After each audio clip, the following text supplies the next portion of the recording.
शरणं मम तस्मात् कारुण्यभावेन रक्ष रक्ष हरे हरे अन्यथा शरणं नास्ति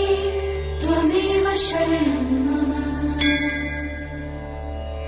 तस्मात् कारुण्यभावेन रक्ष रक्ष हरे हरे